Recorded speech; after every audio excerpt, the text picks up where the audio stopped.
سواتا كان قبو مباركين أبوليتي سا أنا برا قتيسه يعني خيسان جيرو جيه وهوندا جيني أنا مو أبوليتي تانين غرسة دبين كابو جولة خيسان نموتو نمتكو مزاج متاسا كابو غافا نمت دبين إيسا أي خوني قررتي أوفا أبوليتي تي غافا مقتي فرتة جرمام جلبوتة ني إيسي وانا كنا يتني دركي غوتو إفجأة جافي وان براد دفع ميرجع قبل منا ما عندي أكمل على تي منا مو ميرجع قبل وان كان سبب مبارك جان أولينا دلقا غورتني مبارك هنگا غفلا بوخ اسكيسا اكنا ما هيري اكنا ما بريس هو جيروتي هنگا غفلا بوخ تكاسكيسا ومان كب مبارك واي كان مبارك ان بارك غوتني مبارك تني دلغا غورتني تيواني جار ولينا بالا رابوسا مبارك را ابان ما هوندني جرامي ابان ما سبي ياد سا دم غوتو سا خنا چودندا اكاس انا في واي كان دلغا غورتني غلغلا غنما Hamza na dhaggeeffadhu ma insinuu achi keessa jirtanii amma ufti keessaa jirtan tokkoffaa beekumsa keessanii orominnati keessanii dhiirummaa keessanillee ufti keessaa jirtan akkamii yoo jedhame dubbiin kun wanti hundi nuti nuratti la rabbi la dhimma jaartii rabbi beeka rabbi gaditti nuti hiriyaan as jiru rabbi gaditti waan hin godhamin hin qabu waan hin godhin hin qabnu Hamza kiyana dhaggeeffadhu birooki dura keessa qabbaneessitanii godhame kuno abbaan dhimmaa hundi as jira abbaan dhimmaa hundi as jira dhaggeeffadhu abbaan dhimmaa hundi as jira Hamza akka dhuunfaa keetitti dhaggeeffadhu jiru birooki yana dhagge Hamza na dhagge ila akka dhuunfaa kee ila dubbii jaarsaaf jaartii keessa galuunu tokkoffaa dogongor akka nama tokkootitti dubbiin ku eega dhaabbatu didi abbaan dhimmootallee achi jiran jarri ku hundinuu achuma jiranii dubbiin ku eega miidiyaa kanarra babadhate fakkeenya mubaaraki dhimma obboleetti isaa keessa yes gal hingala ni garu ammoo dhimmi ijoon adda durummaa ilaallatu reediidhaa fi umafraayolii fi obboleetti isaayyuu ilaallatu si jammar dhugaa yoo dubbachuu ta'e mikinaatu murtee ka kennuu danda'u reedii isaatu murtee tokko kennuu danda'a. Jara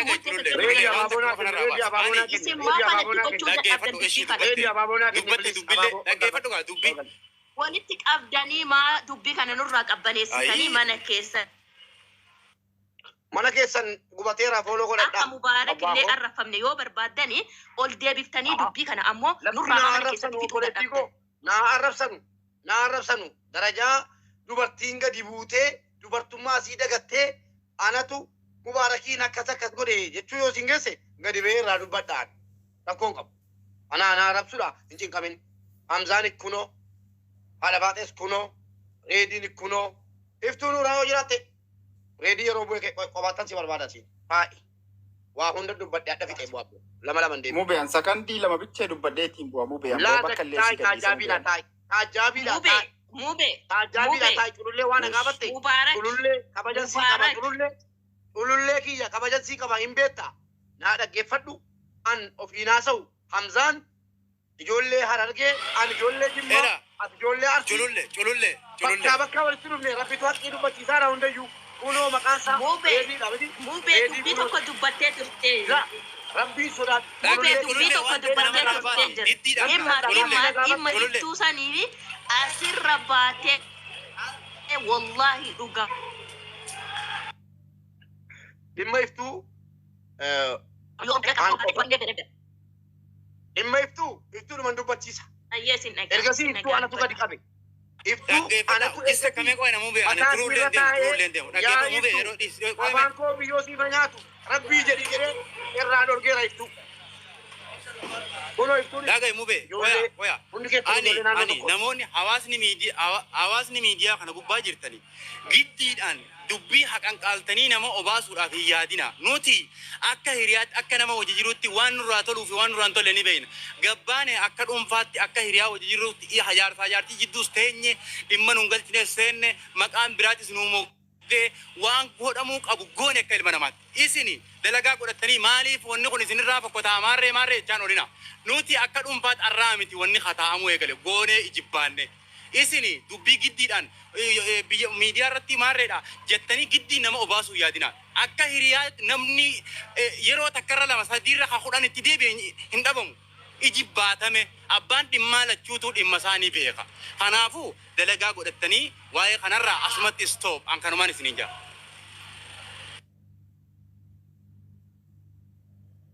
Amma ila fakkeenyaa fi Hamza mubaarakii arrafamuu garaan si danda'a fakkeenyaaf. Naa'imi deebii kan Yoo namni gadi isa gombisee isa arrabsu si danda'a garaan. Sitti nagamu. Hindanda'u bari hindanda'u abbaan dhimmaa gabbee eengata deebisaa isinii deebiseemi. Hin dandeenye dubbii kana hi'an. Reedi kottu ol gadi reedi nama baasaan jira kottu ol gadi gasti. Reedi gasti naaseen. Reedi kottu gasti naaseen. Galti meeru jo'aan anaa galu. Reedi galti yoo si jala jiraate. Reedi kottu. Isumaayyuu ni barbaada galti. Kottu reedi. Abboo manni maaliif ol galtu gasti nama galchaan jiru. Reedi qofa galcheen obboleettiin koo gaaffii siin na gaafatte irratti deebii afaan reedii irraa reedii teesse. Akka nama tokkotti qoonnan umufuraa olii oolee afaan isaatiin kaleessa wajjin nyaateera wajjin dhugeera waan nama dubbadheerra kunoo reedii ni jedhamu. Dhaggeeffadhaa uummataadha. Gurra banadhaa caqasaa uummata biyya duniyaa irra jirtan miutii godhadhaati. Tulullee gaaffii na gaafatte. Sheek Riyaadii waammattee nama waammattee dubbii kana maaliif sirreessuu diddee naan jette. An qofti garabbii bor reediidhaan ilaa dhaggeeffadhaa. Hadhaa reediidhaan yookiin akka barbaadan jechuu dandeessu. Rakkoon qabu yoo obboleettii ofii keetii kan gadi baatee obboleettii kadhatee kennette ofii keetii kadhattee obboleettii kee kennite ta'uun mala kun dantaa keeti. Hin jiru kun maatii koo keessa wanta akkanaan jiru. Nam tokko mana keenya keessaa dubartoonni heeruman hedduudha. Tokko heerumtee duute, tokko lubbuun jirti, tokkos lubbuun jirti, tokko kunooti. Takkaa nama kadhannee kennu hin beeknu. Kadhatee nurraa fuudha namni. Akkuma namaatti, akkuma aadaatti, akkuma seeraatti jechuudha. Inni kuni mana keessaniif ta'a, bultii keessaniif ta'a, jireenya keessaniif ta'a. Isa rabbitti anniisi. Reedi ani tokkoffaa gaafatti manguddummaa natti ergattu deebiin narraa dhufe maali? Tokko. Lammaffaa rabbii jedhiitii dubbadhu. Rabbii ilmoo sii kenne ilmoo duudhaarraa jirta anis ilmoo duudhaarraa jira. Lammaffaa gaafa ati ergattee boramtamu galgala sana sii bilbilee reedi jedhee kaafteeriyaa maqaa sanaa waami eessa si geesseen konkolaataa kiyyaan maal waliin haasofni haqa jirtu. Lama dhaggeeffadhaa reedii sabiyyii mitiiti nama waggaa 20 ol.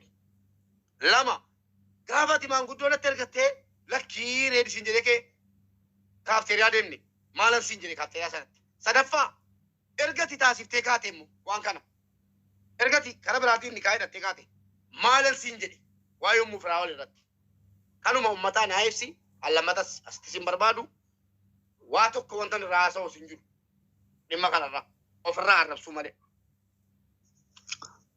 Qabeen waa deebisu ridiyooni waa dhaggeeffadhu kadhalaa obboleetti kiyya dhaggeeffadhu maanguddoo yuuna barbaadu. Seenuu gooti seenuu barbaannee taa'etu basi dhaggeeffataa jira. Hajaajattaan koo asirra deemaa jiru jechuudha. Walaa dhaggeeffannu yaa jamaa. Ani engadallee laayivii kiyya irra dubbadhee ture dhimma piraayiveetii dhimma maatii kiyya keessaa miidiyaa irratti baasu sijjambar aslan durumaa dhimmi maatii kiyyaa dhimmi jireenya kiyyaa miidiyaa irra dhufuun na gaddisiise jalqaba irratti eenyu akka fide hin beeku maaliif akka dhufame hin beeku ani jireenya kiyyatti beeka wanni miidiyaadha maaliif namni miidiyaa waan isaan galchineef isa galchu keessa gara amma gaafii ulfaatan reediyoon asirratti walitti qabdee nu deebista reedii gaafii amma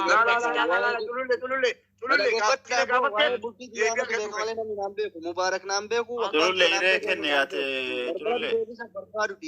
maal nama naa bulchuu jira maatii keenya namni yoo cal'isanii mataa qabatan gowwamaa fi daa'ima wayii nama ja'a ani miti nama niitii miti biyya hoogganuu Tulullee yoo deebisuu baate marakkoo jira abbaa fedheef deebisee abbaa fedheef deebisuu baate dirqamaan gaaffii nama deebisiiftan moo maal? Jaartii biyya halkan gisee meeqa hojii kun akkasii hufeetanii maal jechuudha waa'ee maatii keetii akkam gootee maalii jettee maal yoo isinitti nimne maal fedhu way isin duratti fuudha gaafdu ammallee hin deebisanii fi gaaffii takka hin deebisanii fi gaaffii takka ani uummata akkamii hojii jira sana jettanii kana waa'ee bultii sirrirraa na gaafatuuf deemtanii bar sirrirratti meeqa ciiftaa meeqa maal gaafiin akkanaa maali maaltu waa'ee bultii kiyyaa keessa singal kana xoofatu jira anatu mallaqa kiyya baasetiniin jiraachifadha malee isin tunaa jiraachisa akkamitti waa'ee bultii kiyyaa sooshaal miidiyaa irra na gaafattan mubaarak illee nan gaafatee waan akkanaa dhugaan hin beekte ati fi haati dhimmaatu iyyuu jechuudha mufiraa oolu hin beekti galchite haasofsiiste maa akkana goote hagam akka ati siidhaaf taatu ni beekti ani immootu dhimma piraayiveetii kiyyaa wanni miidiyaa irra fidee isiniif asitti afaan banuuf takka hin jiru namni waa takka naa godhu takka hin jiru jechuudha. Namni natti fuudhu hin jiru namni narraa hiiku hin jiru. Anta barbaade fuudha ta barbaade hiika namni ilaallatu hin jiru. Namni yoo danda'e nama gorsa yoo dadhabe immoo isinaa dhiisa jechuudha. Maali wannummaan isin bultiin ta'e akkamii maa wannoo NGO wayii keessaa guurtanii natti fiddeetanii dhala anatu janajjanatee majjaana kiyya baase naataa tasii ta'a jennee wal gaafannee wal filannee fuudhee malee namni na wajjin janajjanee majjaana naa bitee na wajjin natti fuudhan jiru. Ta durallee yoo taate tanallee yoo taate jechuudha. Majjaana kiyyaan janajjane dhabaan kiyyaan janajjane. Kanaaf dhimma maatii kiyyaa ammas nama takka hin galchu abbaa kiyya hin galchu haadha kiyya hin galchu mubaarak hin galchu niitii wajji jiru iyyuu hin galchu jechuudha. Naa ta'u wajji jiraatti naa ta'uu baatu adda deemtii jechuudha. Ta deemte illee mootu ta'eefi deemte rabbi deebisu walitti deebine hin deebisu taana hin deebineedha. Wannummaan warra miidiyaa kana galchetti akka hin jiru. Ajandaa dhabdanii biyuu fi fooloo anaan guuratuuf jettanii torbee takka afaamnatti kan bantan baay'ee isinii obse kana booda anatu ofirraa isin qabaa jechuudha. Dirqamaan nama hadheessuuf deemtan. Mee isinummaan waa'ee keessan maaltu nama galche? Isinummaan bakka kiyya fuusa of laalaa yaa jiran. Inshaallah abbaan fedhe miidiyaa kanarra bahee yoo boo'e bultiin miidiyaadhaan ijaaramti beektanii bultiin miidiyaadhaan diigamti beektanii maal jechuudha yaakii namni yoo mataa qabate maaf namarratti yaabbatu. An kanaaf dhimma bultii kiyyaa keessa rabbii fi rasuulii yoo sodaattan namni amantii muslimaa qabdu rabbii fi rasuulii yoo sodaatte bultii xiyya danda'ana sirreeffata dadhabana dhiisa anaaf dhiisa inumaayyuu wanti isin miidiyaa hawaasa irratti gochaa jirtan kun bultii xiyya akka wal ajjeestu akka wal hammeessinu akka namaan wal jibbinuuf nu kakaasaa jirtan. Silaa isin miidiyaa kanarra fiduu baattanii bultii xiyya yoo qaata qajeeltee nagaan uummataa jirta isintu rakkoo hamtuu tanaan nurra ga'eeyyu akka daran nu wal addeeffannee talaata wal goone ajjeecha wal barbaadnu isintu nu godhe haqa yoo barbaaddan jechuudha. Haala wasaala wallahi an kana dhibbattiin itti amana. An kana dhibbattiin itti amana waan isin dubartiidha itti fakkeessitanii wal hadheessine anaaf isin amma ilaa qiyaamadha wal arguu hin dandeenyu maaliif miidiyaa irrattiin ol baate itti fakkeessitanii kana ga'an jaarti beellamatti nuu qabee jiruu teenna uffatuuf turre ammallee irra deebi'ee gatanitti bultii xiyya diige social media dha malee jaartii lammata fuudhes miti mubaarakis miti ebalus miti miidiyaa tiktok jedhamtu tanatu anaa fi jaartii xiyya haadha ilmootiin adda baase dhugaan jirtu tana liqimsa. Salaamu alaikum. Wada bit. Ajanda miidiyaa kana gubbaa yaatanii dalagaa godhatanii maqaa namaatiin daldaltan arraamoodaa isin ga'u. Mubaarak takkana godhe sasiin jettee irrattan si barbaade si galee mubaaraktu bultii kiyya diige sasiin jettee irratti mubaarak akka inni hin diigne dhugaa jirtu. Dhageeffadhu waa'ee mubaarak dhageeffadha. Irra deebi'ee reefillee isin hime wallaahi wabillahi hin beektisiin akka mubaarak dhimma tana keessaa harka hin qabne.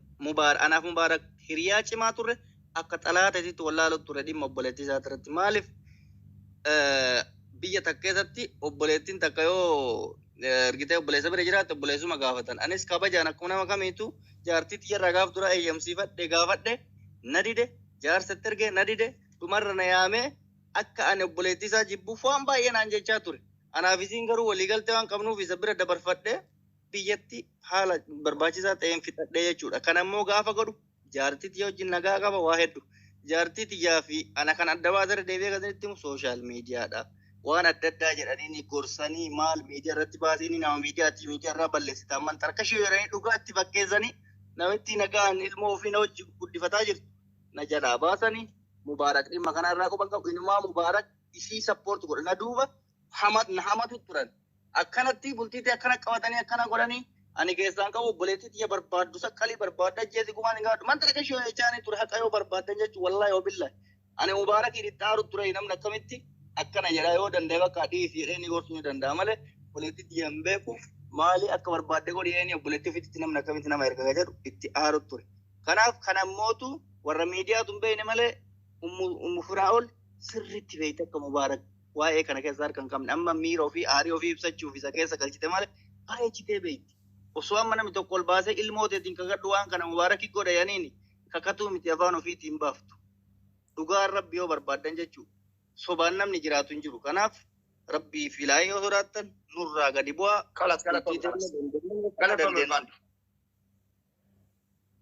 Galatoom. Dhageessan miti.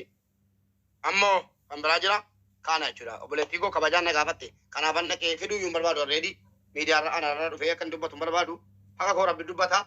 Beekaan fide Sinuma waan fakkaanneem waan namni namatti kolfu waan namni yaa obboleessoo an haga dhumaatti wallaahi ka rabbina argu ummu firaa'ol utuutiin firoo qabiitii gubbee isaa qabii kakadhu jedhamte anuuna dagadhe malee tun jedhe hin kakattu maaliif hin beetti akkanitti duddubbaan jaarsa kee qabadhu bareechi akkasitti hojii hin jiraan akkanatti hojii hin jiraan ijaallaan duuka deemteen keetiin anatu dhiira sini galee duuka deemteen keetiin wanni rabbi jedheen oolu utumanni lammaffaan sirratti godhadha jedhee erguma jedhe ol fuudhanii lammaffaan godhadha honni jedhes tole deebiin kee callish wanni hin darbine hin jiru jedhee gorsuun ala obboleettii kee dhorkii hin dadhabe ana piraayiveetii dhaqa waan kootiif obboleettii kootiif mufraawan waan dhoksaadha waa hedduu itti himeen jira waa hedduu waliin haasofnee jira kabaja keetiifan suuqii kiyyatti si waamee isiis waamee sumayyaan hin jirti lubbuudhaan waa soojii nufti gaafa sana argiteetta gaafati immoo poolisa dhattee fudhachuu dhattee gaaddeenyaa kee mana kootti ergite gaaddeenyaan kee bariira dhaabatte mufraa ol dhaggeeffadhu gaafa poolisiin ati poolisii fudhattee dhufte nan qabsiisettee takattaltee obboleettii koo gaafa siin mana kiyya dhuftu gaaddeenyaan kee sumayyaan lafa dhaabatte mubaarak garaanna dadhabe mufraa ol poolisii fidachuu dhatte ati obboleettii keetti wajjin obboleettiin kee mana kee jirti maal wayya naan jettu maaliif kanarraan dubbanne ati maalan siin jedhe deebiin koo maali mufraawwan dhagaayaan jira dhaggeeffadhaa jettee miti dhaggeeffadhu gaafa sana sumayyaan gaaddeenyaa kee sumayyaan maqaasi naa bilbiltu sana sumayyaa an dhimma kana dadhabee gaafa duraa mufraawwaniin haasaan ture mufraawwaniin gorseen jira poolisii fudhattee dhufuusi anaaf bareeda wanni seeraaf dullumaan dhabani nama hin gaabbisiisu dhimma jaraa keessa seerri galuun gaariidha haqabsiifattu hin baasu poolisii fudhattuu dhattee hin jedheen sumayyaadhaan gaaddeenyaa keetiin dhagahaan jira jettee kun komentii kee ilaalaan jira eeyyee naan jette sumayyaa amma poolisa sii fudhattee dhufte yeroo siin poolisa fudhattee dhufte ani isaadhaan galfadha elaa kunoo jedhee obboleettii kootti kennaa mufraawwanis fudhatee deema obboleettii koos fudhatee deema sana booddee seerri laalee waan murteessa jaraafa murteessu hin jedhe malee obboleettii kootti poolisiin fiddanu jedheera mana kootti poolisiin fiddanu siin jedheera mufraawwal harka keerraa nyaadhe harka koorraa nyaatte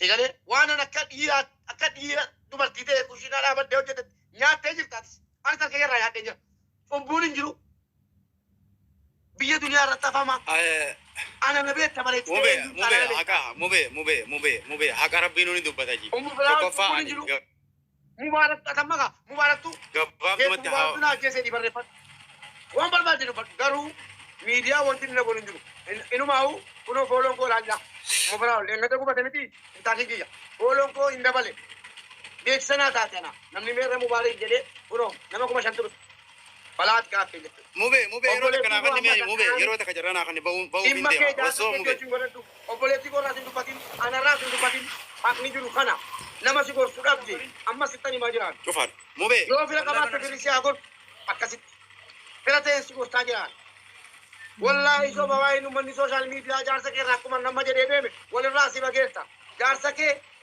dhimmi kun dhimma jaarsa keef si qofa laallatu malee dhimma obboleettii kiyya si laallatu miti wallaahi shari'aadhaanis ta'e seeraanis ta'e amma seera yoo dhatte gaafa sana sontan seera dhaqaa sin hin jedhe seerri yookiin siin murteessa yookiin siin murteessa